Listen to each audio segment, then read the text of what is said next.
I wonder if you could give us your thoughts on algorithms versus humans and how that battle has been fought through the pandemic.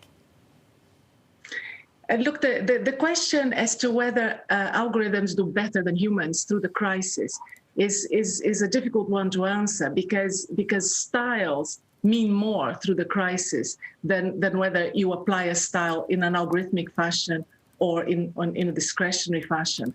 What I think is the main difference is that the algorithmic style retains its mandate perfectly through the crisis because we have a very well-articulated game plan.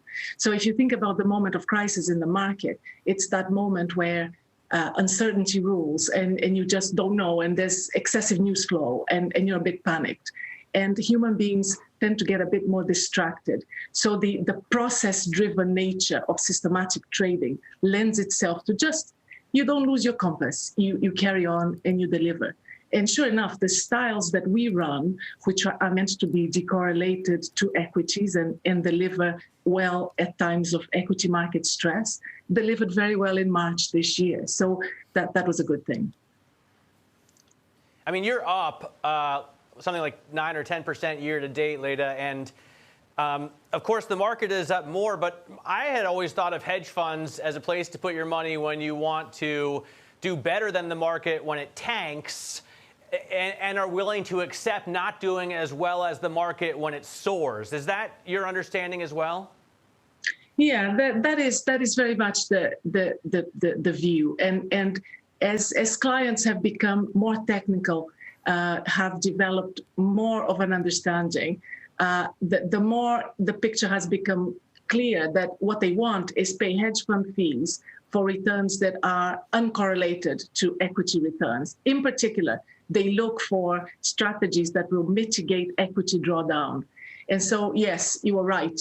They are willing to give up some upside performance when equity markets are strong. Because think about it, the hedge fund client base has gone very institutional lately. And institutions, pension funds, they're large-scale investors. They need a very large equity allocation, more so now that bonds are unattractive.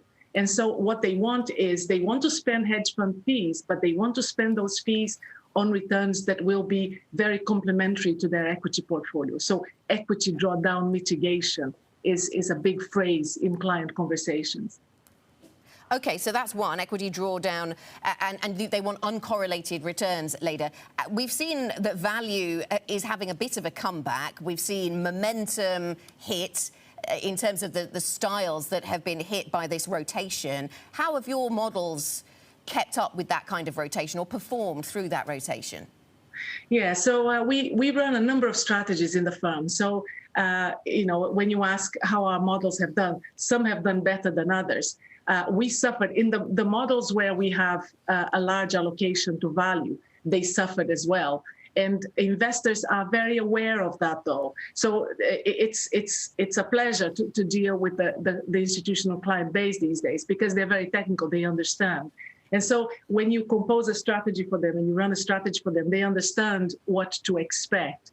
And so, yes, we suffered with that as well. But the styles where they expected positive performance and they expected good performance through the crisis, those styles have delivered no problem.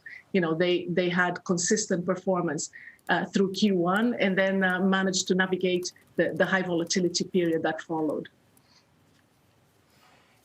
For years now, quants have been winning market share from discretionary managers in terms of rounding up assets. Is that over, do you think, after this year, or is that going to take a pause? Is this the start of maybe a quant winter more broadly? No, I don't think so. I think, look, name an industry where technology and science have made inroads and then disappeared. It's never the case. Technology and science come along, people develop them, the public accepts them, and they become the modern, the scalable, the transparent way of doing whatever the business activity is. If you think about investment management, is pure data science. Huh? We're all in the business of making good decisions, good investment decisions for our investors based on data.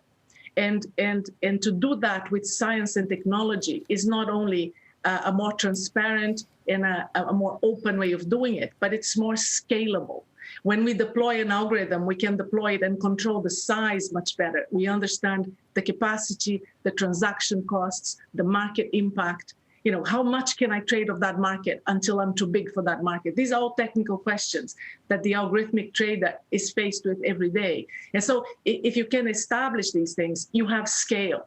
Now, think about the pension fund out there. They are desperate for, as I say, drawdown mitigation, but at scale and low fees, because let's face it, the risk-free rate is zero or negative these days. So the proposition of using an algorithmic approach for the investment management is ever more attractive. And we have seen, you know, from the figures that I see, the quant sector has received inflows, net inflows this year, whereas the rest of the hedge fund industry has lost assets.